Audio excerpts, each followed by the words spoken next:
Merci infiniment de me donner la parole et puis pour cette invitation. Je vais essayer d'élaborer un peu sur la mise en place de nouvelles formes d'alliances sur le continent en tant qu'élément pour mettre en place une nouvelle identité africaine, mais aussi répondre et sortir de ces dynamiques coloniales ou même néocoloniales. Je pense que le thème parle de vérité. Je vais commencer peut-être par deux vérités. La première vérité, c'est d'abord que la Russie n'est pas une puissance coloniale, n'a jamais été une puissance coloniale, n'a pas de passif colonial, bien au contraire, a été aux côtés de peuples africains et d'autres peuples dans le monde pour les aider à sortir du système colonial et affirmer leur souveraineté. Je crois que ça, c'est une des vérités aussi qu'il faut dire. Elle continue à se battre à nos côtés contre le néocolonialisme et aussi toutes les formes de domination hégémonique.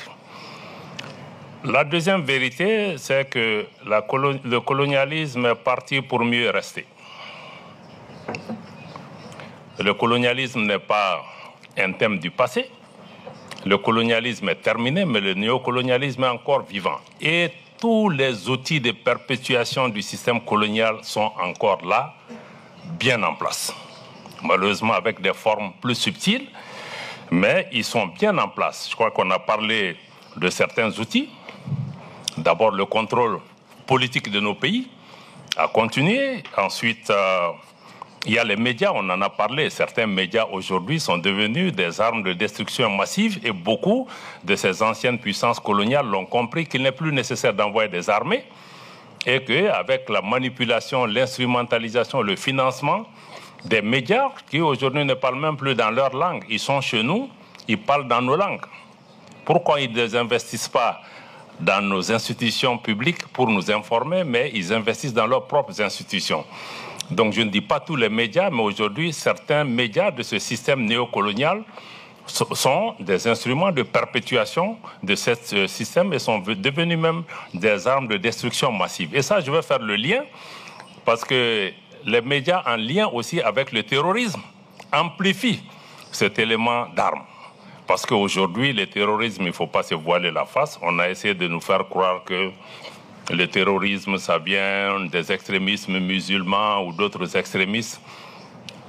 Nous, dans le Sahel, notamment au Mali, le terrorisme, il est fabriqué. Il est soutenu, souvent par des puissances coloniales. Parce que le terrorisme, il ne faut pas l'oublier, c'est un instrument politique de déstabilisation, souvent de changement de régime.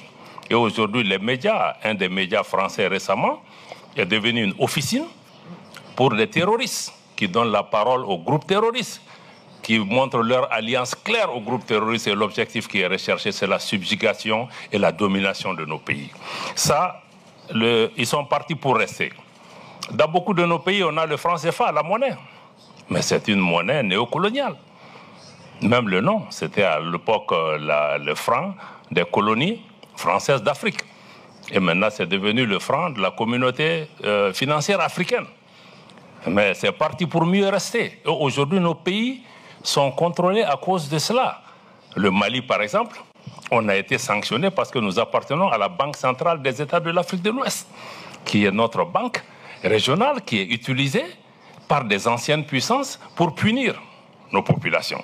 Donc le colonialisme n'est pas un sujet d'hier. C'est un sujet d'aujourd'hui, il est encore vivant, malheureusement. Moi, je vais juste essayer de reprendre maintenant deux ou trois outils de perpétuation de ce système colonial. D'abord, à travers les institutions internationales, en commençant par les Nations Unies, malheureusement. Par exemple, le fait qu'il y ait des statuts de porte-plume qui existent encore au niveau des Nations Unies, c'est une perpétuation d'une pratique coloniale qui met les anciennes colonies françaises sous la France et les anciennes colonies anglaises sous la Grande-Bretagne, pour une organisation qui est censée défendre nous les peuples. C'est vraiment une grande interrogation pour nos pays. Et le Mali a dénoncé et a refusé ce système d'avoir un porte-plume parce que nous avons été à l'école, nous pouvons tenir notre plume nous-mêmes, nous avons une voix Le Mali va désormais parler pour lui-même sur la scène internationale. Nous n'avons pas besoin de porte-plume. Ça, c'est un. Le deuxième système de perpétuation aussi, je vous donne aussi, c'est même sur le système des sanctions qui existait au niveau des Nations Unies. Nous avons pris un exemple. Le Mali avait un régime de sanctions au Mali pour l'application de l'accord de paix. Et c'était un des moyens qui était utilisé aussi pour nous assujettir. Quand le gouvernement et les populations maliennes ont demandé de lever ce régime de sanctions, malheureusement, ça n'a pas été fait. Seule la Russie a mis son veto. Malheureusement, nos frères africains qui sont assis au Conseil de sécurité ont voté dans le sens que l'ancienne puissance coloniale voulait. C'est une grande déception. Aujourd'hui, les institutions financières internationales, FMI, Banque mondiale, sont aussi utilisées pour la perpétuation de ce système de domination. Aujourd'hui, la Banque mondiale, le fonds, refuse des financements au Mali à cause de nos choix politiques, parce qu'il y a d'autres puissances qui se cassent derrière pour essayer de nous subjuguer. Et plus près de nous, dans notre région, malheureusement, la CEDEAO, notre organisation régionale que nous avons quittée, est entre les mains de ces puissances pour atteindre les mêmes objectifs. Donc je pense que tout ça, c'est vraiment des sanctions ont été prises contre des pays comme le Mali, même contre le Niger. On a voulu organiser des interventions militaires pour faire plaisir à ces puissances. Maintenant, face à toute cette situation, nous avons pensé qu'il était important de sortir de cette dynamique et de proposer des alternatives nouvelles qui nous permettent de nous sortir de cette emprise coloniale, néocoloniale ou de domination. C'est pourquoi le Mali, le Burkina et le Niger avons décidé de mettre en place la Confédération des États du Sahel, qui se veut un modèle alternatif d'intégration, un modèle qui est contrôlé par un leadership proprement africain, dont le fonctionnement est assuré par nous-mêmes, à la limite des moyens dont nous disposons, pour pouvoir apporter notre réponse par rapport à ça, et faire en sorte que nous puissions affirmer notre souveraineté par nos propres moyens. Et je crois que la sécurité aujourd'hui du Mali, du Burkina et du Niger est assurée par nos armées, par nos propres moyens.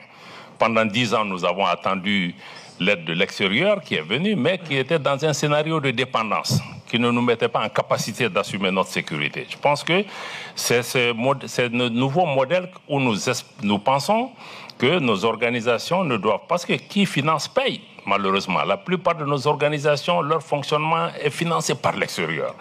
Avec la Confédération des États du Sahel, nous avons mis en place un nouveau modèle. C'est d'abord une confédération, ce n'est pas une organisation en tant que telle, qui travaille, 1, pour la sécurité, 2, pour l'action diplomatique concertée, et 3, le développement. Le projet créer un espace homogène entre nos populations où nous pouvons travailler à assurer notre autonomie sécuritaire, mais même notre autonomie en matière de développement, et aussi faire en sorte que désormais, nous n'allons pas prendre nos instructions à Paris, à Washington ou ailleurs. Nous voulons des partenariats respectueux, des partenariats sincères, des partenariats gagnant-gagnant.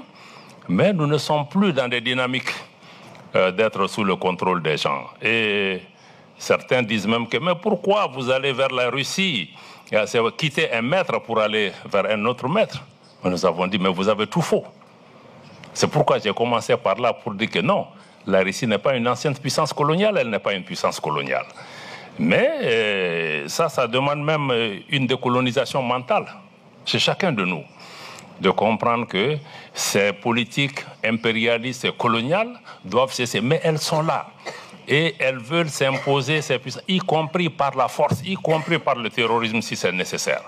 Donc je pense que ces éléments doivent être là et nous devons nous proposer de nouvelles alternatives dans nos pays, de nouvelles réponses, des réponses sur le plan économique autonome, générer des ressources en interne, créer des capacités.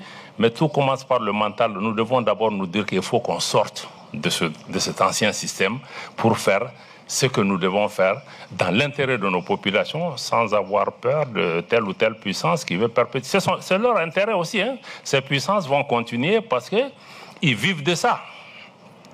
C'est à nous de faire ce qui est bien pour nos populations et de pouvoir assumer. Donc ce colonialisme, malheureusement, n'est pas un thème du passé. Il est là, il a des formes subtiles et des formes extrêmement dangereuses et même perfides. dans beaucoup de nos systèmes et nous devons tous en être conscients et nous saluons la résolution qui a été adoptée avec le leadership de la Russie, l'initiative de la Russie, pour pouvoir faire en sorte que cette question reste au centre de nos actions.